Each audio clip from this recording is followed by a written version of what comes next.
इस वक्त जहां पूरी दुनिया का फोकस गजा में होने वाली वॉर पर है, जिसमें हजारों बेगुनाह लोग मारे जा चुके हैं, वहीं हॉर्न ऑफ अफ्रीका के पास रेड सी में कुछ ऐसा हो रहा है जो पूरे मिडिल ईस्ट और इवन पूरी दुनिया को डिस्टेबलाइज कर सकता है। यमनी हौसियों ने इस वक्त दुनिया का सबसे स्ट्रेटेजिक पॉइंट चोक कर दिया है। पिछले 2 महीनों में 12 कंटेनर शिप्स को मिसाइल्स और ड्रोन से टारगेट किया गया है, जिसकी वजह से ग्लोबल ट्रेड बुरी तरह अफेक्ट हुआ है। इसी एग्रेशन के जवाब में अमेरिकन और ब्रिटिश नेवी ने 11 और 12 जनवरी को यमन पर जबरदस्त बम्बार्डमेंट की, जिसके जवाब में 16 जनवरी को हौसियों ने एक दफा फिर रेड सी से गुजरने वाले एक और समुद्री जहाज पर ड्रोन से अटैक किया है, जिसके बाद सिचुएशन मजीद टेंस हो गई है। असल में जब इसराइल ने गजा पर अटैक किया तो ईरान बैक्ड यमनी हौसियों ने हमास के लिए फुल सपोर्ट अनाउंस की, मगर क्योंकि यमन गजा से तकरीबन 2000 किलोमीटर दूर है तो हौसी डायरेक्टली इस वॉर का हिस्सा नहीं बन सकते थे। इसीलिए नवंबर 2023 में उन्होंने ऐलान किया कि वो रेड सी में यमन के पास से गुजरने वाली हर उस शिप पर अटैक करेंगे जो या तो इसराइल जा रही हो या फिर वो इसराइल से आ रही हो, या उस पर इसराइली फ्लैग लगा हो या उस पर कोई भी इसराइली हो। और ये अटैक्स तब तक जारी रहेंगे जब तक इसराइल गजा पर अटैक्स बंद नहीं कर देता। इन अटैक्स की वजह से ग्लोबल ट्रेड बुरी तरह डिसरप्ट हुआ है और उसकी वजह यह है कि रेड सी का ये सारा एरिया हमारी दुनिया के लिए बहुत ही ज्यादा इम्पोर्टेंट है। देखें, ग्लोबल इकोनॉमी चलाने के लिए स्मूथ ट्रेड का होना बहुत जरूरी है और हमारी दुनिया का 80% ट्रेड समुद्रों के जरिए होता है और इन्हीं समुद्रों में से एक ये रेड सी है जो 21वीं सदी का सबसे हॉट और डेंजरस जियोपॉलिटिकल एरिया है, क्योंकि यहाँ पे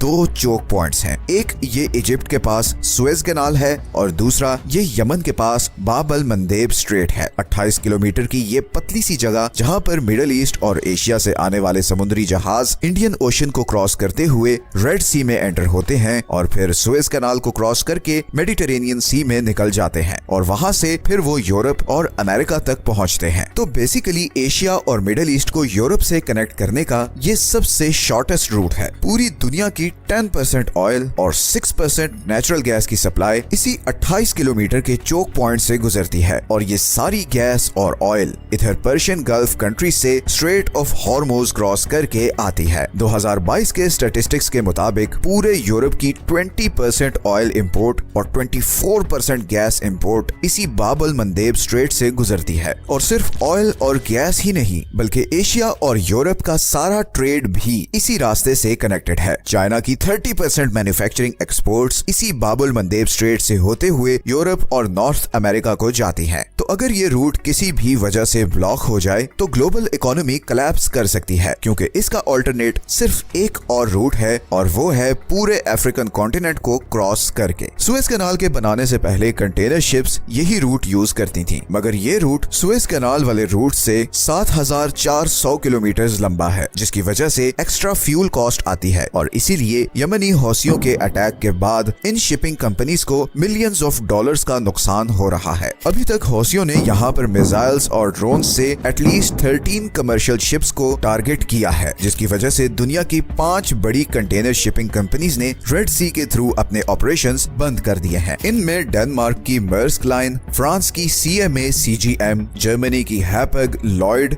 और स्विट्जरलैंड की MSC शामिल है। पूरी दुनिया की 50% शिपिंग कैपेसिटी इन 5 कंपनीज के पास है और अभी रिसेंटली ब्रिटिश पेट्रोलियम ने भी रेड सी के थ्रू अपने ऑपरेशंस बंद करने का ऐलान किया है। और अगर थोड़ी और कंपनीज भी इस बॉयकॉट में शामिल हो गई तो यूरोप की ऑयल और गैस सप्लाई बहुत खतरे में पड़ जाएगी। इसी तरह शिपिंग इंडस्ट्री को एक और धचका ये भी लगा है कि इंश्योरेंस कॉस्ट्स 10 टाइम्स बढ़ गई हैं और गिवन के ऑयल टैंकर्स वैसे ही बहुत एक्सपेंसिव होते हैं तो इस प्राइस बढ़ने का असर थाउजेंड्स ऑफ डॉलर्स में आएगा। अब अमेरिका इस रूट और इसराइली शिप्स को प्रोटेक्ट करने के लिए बहुत कोशिश कर रहा है और उसने इंटरनेशनल कम्युनिटी से अपील की है कि वो उसके साथ मिलकर यमनी हौसियों के खिलाफ ऑपरेशन करें, मगर सिवाय ब्रिटेन के कोई और कंट्री यमनी हौसियों के खिलाफ ऑपरेशन में आगे नहीं आया। फ्रांस, इटली और स्पेन ने स्ट्रेट फॉरवर्ड मना कर दिया है। इजिप्ट, सऊदी अरेबिया और UAE भी इस ऑपरेशन से गायब है। चाइना और रशिया, जिनकी जिबूटी में मिलिट्री बेसिस हैं, वो भी अभी तक बिल्कुल खामोशी से सब कुछ देख रहे हैं। असल में पॉलिटिकल डिफरेंसेस तो एक तरफ, मगर इस न्यूट्रलिटी की एक और बहुत बड़ी वजह भी है, और वो है हौसी ड्रोन्स को रोकने की हाई कॉस्ट। वेस्टर्न नेवी के वेपन्स इतने महंगे हैं कि उनसे ये छोटे छोटे ड्रोन्स गिराना लिटरली वर्थ इट ही नहीं। मैं आपको एग्जांपल से समझाता हूँ। अभी रिसेंटली फ्रांस ने यमन का शाद ड्रोन गिराने के लिए Aster 15 surface to air missile use किया है। अब इस फ्रेंच मिसाइल की कॉस्ट $1 मिलियन है, जबकि यमनी ड्रोन की कॉस्ट सिर्फ $20,000 है। मतलब $1 मिलियन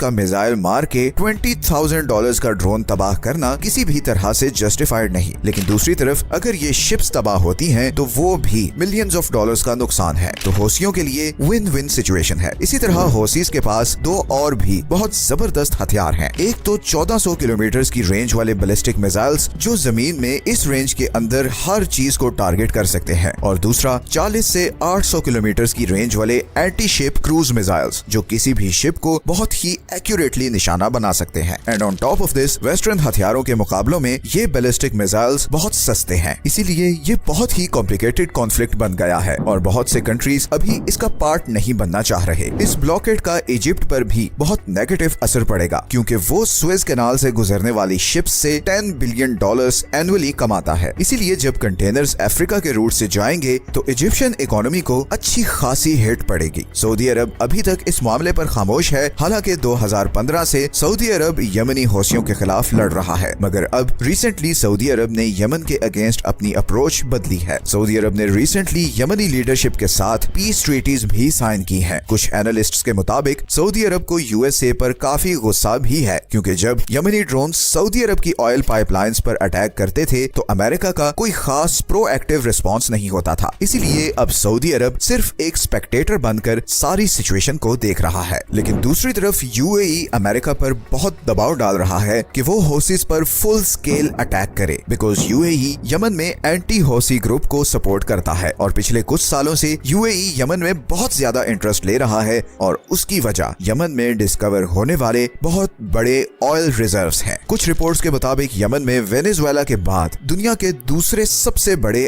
अनटैप्ड ऑयल के रिजर्व्स हैं, और बहुत से अरब कंट्रीज नहीं चाहते कि उन रिजर्व्स का कंट्रोल हौसियों के हाथ में हो। यमनी इकोनॉमिस्ट हसन अली के मुताबिक सऊदी अरब ने यूएसए के साथ एक सीक्रेट एग्रीमेंट कर रखा है, जिसकी वजह से पिछले 30 सालों से यमन को इन ऑयल रिजर्व्स को यूटिलाइज करने से रोक कर रखा गया है। इंटरनेशनल ड्रिलिंग कंपनीज की रिसर्च के मुताबिक यमन के पास पूरे पर्शियन गल्फ से ज्यादा ऑयल के रिजर्व्स हैं। इसी तरह जनवरी 2013 में स्काई न्यूज ने रिपोर्ट किया कि यमन के पास पूरी दुनिया के 34% ऑयल के रिजर्व्स हैं, और ये सब अल जौफ प्रोविंस में है। अगर इन रिजर्व्स को यूटिलाइज किया जाए तो सऊदी अरब की ऑयल एक्सपोर्ट को बहुत बड़ा डेंट पड़ सकता है, और इसीलिए यमनी ये महसूस करते हैं कि सऊदी अरब यमन की करंट सिचुएशन में सबसे बड़ा कसूरवार है, क्योंकि उसने अपने फायदे के लिए यमन में सिविल वॉर को प्रमोट किया। लेकिन यमनियों में अब बहुत अवेयरनेस आ चुकी है। पूरी दुनिया ने उन्हें बहुत साल इग्नोर किया है, मगर अब वो मामलात को अपने हाथ में ले रहे हैं। सिर्फ चंद दिनों में बहुत सी वर्ल्ड पावर्स के हाथ पांव फूल चुके हैं, और अभी तो हौसियों ने ये भी थ्रेट किया है कि अगर इसराइल ने गजा वॉर बंद नहीं की तो वो रेड सी से गुजरने वाली सारी इंटरनेट केबल्स उड़ा देंगे, जिसके बाद एशिया और मिडिल ईस्ट की इंटरनेट कनेक्टिविटी खत्म हो जाएगी। इसीलिए मैंने वीडियो के शुरू में कहा था कि यमन दुनिया के इतने इंपॉर्टेंट पॉइंट पर है कि यहाँ होने वाली एक्टिविटीज पूरे मिडिल ईस्ट और इवन पूरी दुनिया को डिस्टेबलाइज कर सकती हैं। 2024 बहुत सी चेंजेस लाने वाला है। अभी ईरान और पाकिस्तान के बीच भी जो तनाव क्रिएट हुआ है,